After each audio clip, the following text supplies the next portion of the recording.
Assalamualaikum warahmatullahi wabarakatuh. Waalaikumsalam warahmatullahi wabarakatuh. Selamat siang. Siang. Sebelum kita mulai pelajaran hari ini, ada baiknya kita baca doa dulu ya. Siapa yang berani mimpin doa? Ayo, yang berani. Coba dipimpin. Sebelum belajar baiknya kita membaca doa terlebih dahulu. Doa mulai. Bismillahirrahmanirrahim.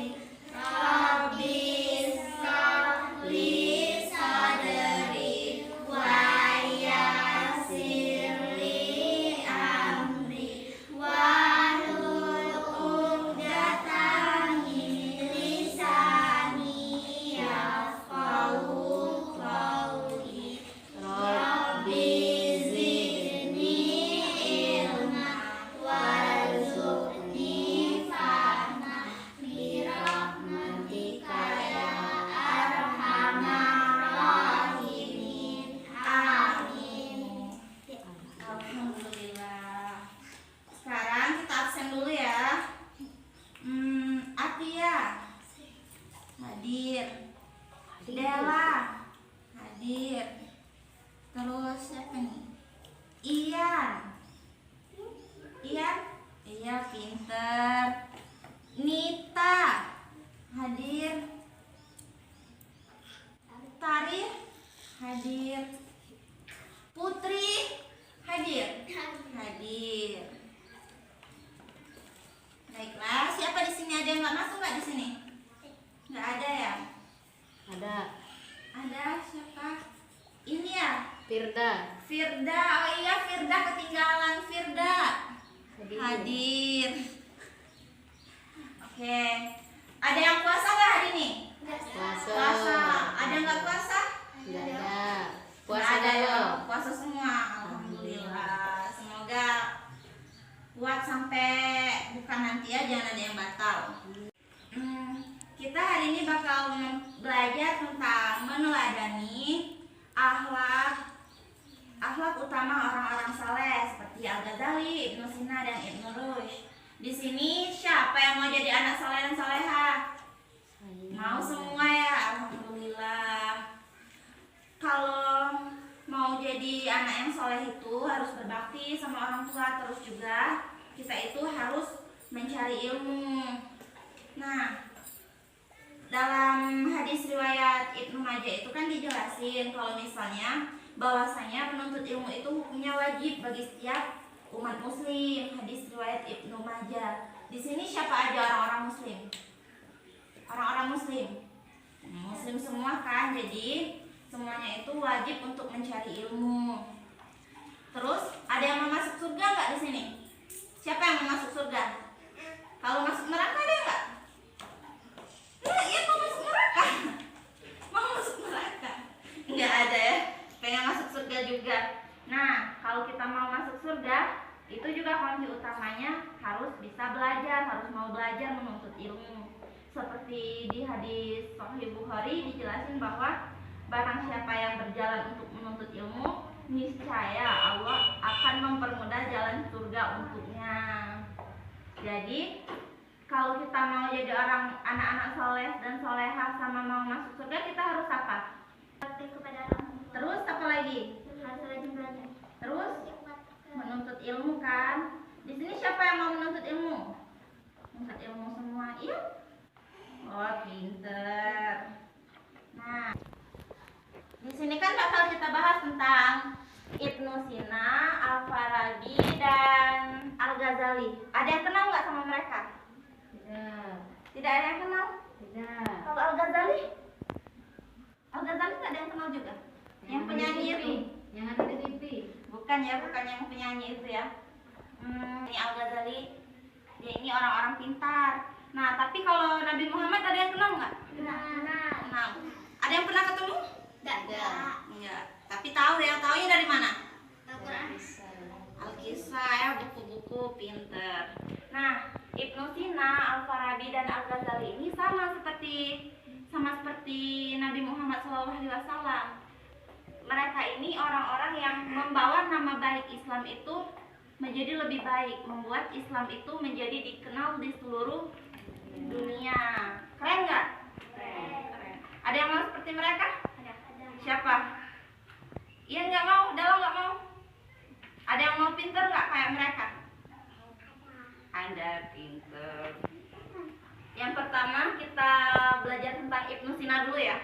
Yang mana coba Ibnu Sina dari yang ini? Yang mana? Ini apa ini? Itu pertama. Ini apa ini? Itu. Sama aja ya dua-duanya ya. Oke. Yang pertama itu kita tentang Ibnu Sina. Kalau mau catat ya. Yang bawa buku catat. Nah, yang pertama tuh Ibnu Sina. Ibnu Sina ini nama lengkapnya adalah Abu Ali Al-Husain bin Abdullah bin Sina. Siapa nama lengkapnya? Nama lengkapnya itu coba dicatat. Nanti kakak tanya ya. Abu Ali Al-Husain bin Abdullah bin Sina. Catat ya, nanti pas di akhir pelajaran ditanya ya. Pintar. Terus Ibnu Sina ini, dia ini seorang pemikir yang besar. Karya-karya dia ini banyak banget di mana-mana. Terus dia juga seorang dokter sama seorang ulama besar. Keren kan? Yang mana Ibnu Sina tadi?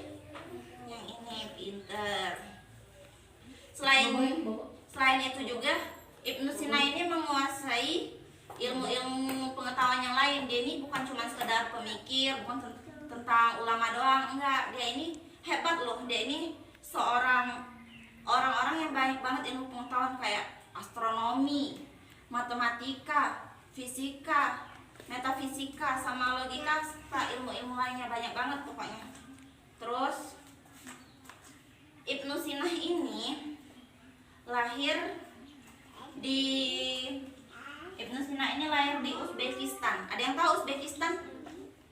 Tidak. Jauh, pokoknya jauh banget. Uzbekistan tuh jauh dari Indonesia. Terus lahir tanggal 22 Agustus 980 Masehi. Ayo, siapa yang lahir bulan Agustus? Deketan itu. Dia ini wafatnya di Iran bulan Juni tahun 1037 Masehi. Udah lama ya. Kakak duduk aja ya. Duduk atau berdiri? Duduk. Terus kalian tahu nggak, dia ini mulai mempelajari Al-Quran sejak umur 5 tahun. Belajar kepada ayahnya. Terus dia juga menghafal Al-Quran itu pada usia ke 10 tahun. Di usia yang sangat kecil itu dia juga mempelajari banyak sekali ilmu, kayak ilmu akhlak, terus juga ilmu bahasa. Terus kalian tahu nggak, Ibnu Sina ini setiap hari kerjanya apa coba? Nggak kayak kalian main terus tidur, enggak. Dia ini tiap hari ngapain coba? Baca buku. Pokoknya tiap hari itu dia tuh di perpustakaan doang, baca buku aja tiap hari. Nah, terus pada umur 16 tahun ya, 16 tahun. Dia ini udah bisa jadi dokter loh. Tahu kan dokter? Yang beda-beda itu loh, yang di rumah sakit. Tahu kan? Nah, itu kebanyakan kalau di rumah sakit masih kayak umur 20 tahunan kan, lebih kan. Dia ini umur 16 tahun. Umur kalian berapa? 9, 10, ini berapa? Nah, bentar lagi ya. Kalau mereka tuh pas masa-masa, kalau dia itu pas masa kayak kalian ini kerjaannya baca aja, makanya dia pinter. Jadi dia pas umur 16 tahun itu udah jadi dokter. Ibnu Sina ini dikenal sebagai seorang dokter yang sangat handal. Dia ini bisa mengobati berbagai macam jenis penyakit. Terus dia ini terkenal pas suatu hari ketika dia menyembuhkan penyakit Nuh Ibnu Masyur pada tahun 997 Masehi, seorang penguasa Bukhara. Jadi dia terkenal itu pas dia bisa nyembuhin penyakit itu.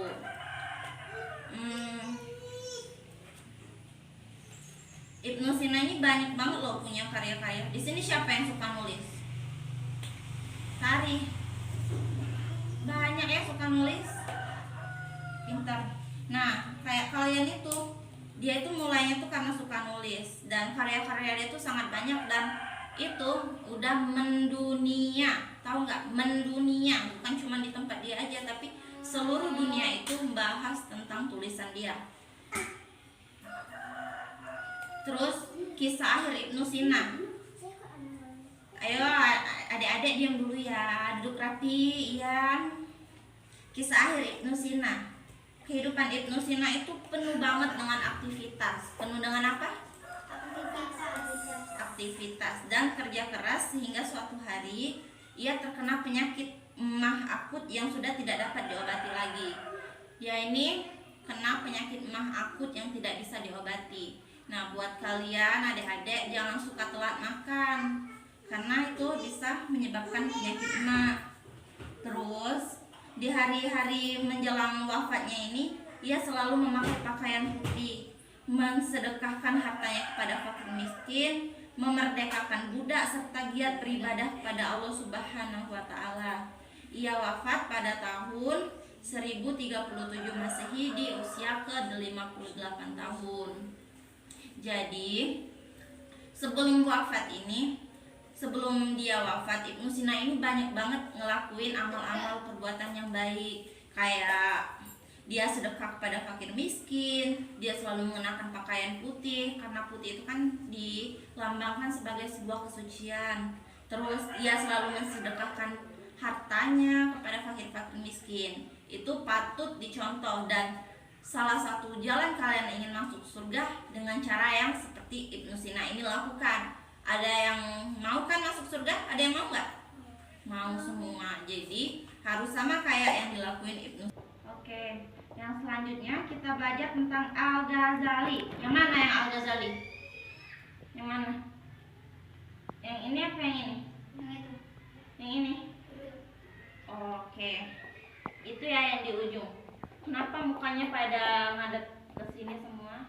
Karena hidung mereka mancung. Jadi pengen pamer hidung. Al-Ghazali. Al-Ghazali ini sama seperti Ibnu Sina sebelumnya. Dia ini sama-sama ulama besar juga loh.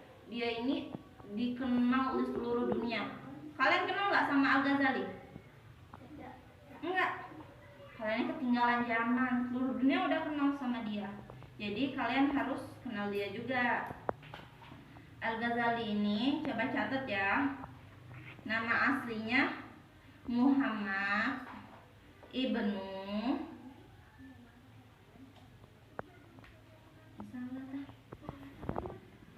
Nama aslinya itu Muhammad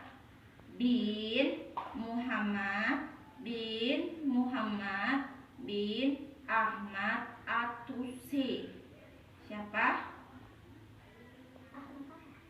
Ahmad At-Tusi. Nama lengkapnya siapa tadi? Muhammad bin Ahmad At-Tusi. Pintar. Dia ini lahir di kota Tusi pada tahun 450 Hijriah. Jauh kan? Sekarang aja kita udah 1400-an Hijriah. Berarti udah jauh banget jaraknya. Terus ayahnya itu seorang sufi. Sufi itu orang-orang yang sangat taat ibadah. Jadi ayahnya ini orang yang sangat taat ibadah. Otomatis Al-Ghazalinya juga pasti taat ibadah. Terus Al-Ghazali ini juga sama seperti Ibnu Sina tadi. Dia juga banyak melahirkan ilmu baru, pemikiran baru yang dikenal dunia. Al-Ghazali ini diberi gelar kehormatan dengan Hujjah al-Islam atau argumentasi Islam karena pembelaannya terhadap Islam. Ia ini orang yang selalu membela mati-matian Islam. Jadi ia tuh nggak mau kalau Islam itu direndahkan. Terus Al-Ghazali ini mempunyai keistimewaan yang luar biasa. Dia ini seorang ulama, pendidik, ahli pikir dalam ilmunya, dan pengarang yang produktif. Pemaparannya ini sangat bagus. Akhir kehidupan Al-Ghazali, pada masa akhir sisa hidupnya, Al-Ghazali ini mendirikan madrasah di sebelah rumahnya untuk para penuntut ilmu dan tempat khalwat para sufi. Terus seluruh waktunya juga ia gunakan untuk membaca dan mengkaji Al-Quran, mempelajari hadis, serta mengajarinya. Terus Al-Ghazali juga wafat di usia 505 Hijri. Al-Ghazali wafat pada tahun 505 Hijriah di Tushi dalam usia 50 tahun. Jadi, yang bisa kita simpul dari kisah Al-Ghazali ini adalah dia ini selalu haus dengan ilmu pengetahuan, karena ilmu pengetahuan itu tuh kunci kita untuk menuju surga, seperti yang kita bahas tadi kan. Jadi kita itu wajib untuk menuntut ilmu. Kalau mas banget udah lapar ya, kita itu wajib menuntut ilmu. Nah, yang selanjutnya itu Al-Farabi. Al-Farabi yang mana? Yang ini. Al-Farabi ini punya nama lengkap Abu Nasr Muhammad ibnu Tarkhan ibnu Al-Zalat, biasa disingkat menjadi Al-Farabi. Ia dilahirkan di Turkistan pada tahun 870 Masehi. Ayahnya ini seorang jenderal dan ibunya kebangsaan Turki. Terus Al-Farabi ini merupakan guru kedua setelah Aristoteles. Nah, Al-Farabi ini mendapat gelar Al-Mu'allim As-Sani, yang artinya guru kedua tadi, karena ia ini mampu memasukkan ilmu mantik ke dalam kebudayaan Arab. Terus hal yang harus diteladani dari Al-Farabi ini, yang pertama, walaupun ia ini seorang dinobatkan sebagai ulama istana, tapi tidak membuat perilaku Al-Farabi ini jadi sombong, jadi harus bermegah-megah. Tidak, tapi Al-Farabi lebih milih hidup yang jauh dari kemewahan dan kemegahan. Jadi dia itu lebih milih hidup yang sederhana. Padahal waktu itu dia itu diberi tunjangan hidup yang sangat besar oleh seorang sultan, tapi dia menolaknya. Coba kalau kalian dikasih uang segepok, dikasih uang 1 miliar, ada yang nolak nggak? Ada yang mau nggak kalau dikasih uang 1 miliar? Nggak ada yang mau. Jujur, ada yang mau nggak? Siapa yang mau dikasih uang 100 miliar? Nggak ada. Pinter. Kalau kakak sih mau ya kalau dikasih uang 100 miliar. Sayang. Nah, kalau Al-Farabi, mereka ini ditolaknya uang sebanyak itu. Terus juga Al-Farabi ini ngajarin kita bahwa kita itu tidak boleh terlalu mencintai harta secara berlebihan dan selalu berbagi kepada siapapun. Terus semua yang harus kita juga harus bisa mempergunakan waktu yang telah diberikan Allah itu dengan sebaik mungkin. Al-Farabi juga sama, ia juga tidak pernah letih dalam menuntut ilmu pengetahuan. Terus Al-Farabi ini walaupun dia pintar, dia juga seorang pemikir, dia juga seorang ulama, dia juga pintar dalam bermain musik. Bagi dia musik itu mampu memberikan ketenangan. Kayak kalian kalau kita hidupin musik pasti ngantuk, pengen tidur, karena itu memberikan ketenangan.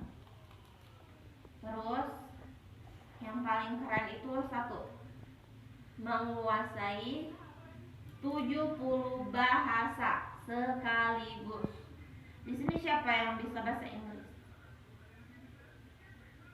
Udah pada ngantuk ya?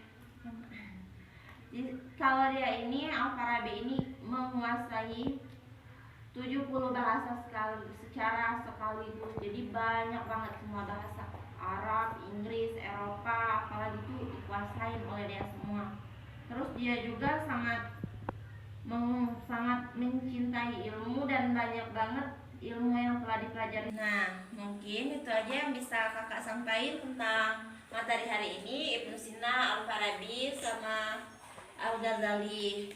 Semoga yang bisa kita tarik kesimpulannya itu, kalau kita mau jadi orang yang soleh, anak yang soleha, terus mau masuk surga, kita itu harus menuntut ilmu, harus berbakti, terus sama seperti kisah-kisah teladan yang udah dijelasin tadi. Jadi kita harus mencontoh mereka, karena sejatinya mereka ini kan memberikan contoh atau teladan yang baik untuk kita amalkan juga dalam kehidupan sehari-hari. Mungkin ya pertanyaan aja ya, kita isi pertanyaan. Siapa yang tahu nama lengkap Ibnu Sina? Ada yang tahu? Ayo Anita, siapa namanya? Siapa? Abu Ali Al-Husain bin Abdullah bin Sina. Pintar. Kalau nama lengkap Al-Ghazali ada yang tahu? Putri, siapa namanya? Muhammad bin Ahmad At-Tusi.